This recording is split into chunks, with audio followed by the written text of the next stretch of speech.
او څلورم ادب د مجلس دا دی چې انسان په دې کې د الله تذکره وکي او د قشن درود وي. نبی صلی الله علیه وسلم چې خبره کوله یا به ملګرو خبره کوله یا به سلف صالحین نو وی الحمدلله حمدا كثيرا طيبا مباركا فيه والصلاه والسلام على سيد الانبياء والمرسلين. دغه نور سره مجلس شروع ترغیب او ترهیب کې روایت ته چې په کوم یو مجلس کې د رب العالمین ذکر ونی شو باغې کې د محمد رسول الله درود بنوي شي دا خلک چې د مجلس نه اوچت شي لکه یو مردار چې پرته یو دغه خواږي ګرځي بیرناس مردار په سړي باندې څومره بد اثر دا کوي. او بنظم نشه ادب د مجلس داري انسان چې کله اوچتيږي سبحانك اللهم وبحمدك اشهد ان لا اله الا انت استغفرك واتوب اليك.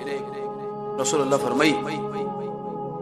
وې په دې مجلس کې څومره ګناهونه دي انسانانو نشوي او دغه دعای ویل الله رب عزت دې دعا په وجه باندې غټول ګناهونه ورته وایي. تاسو ګورئ موږ مجلسونه کې چې دا دعا شته نه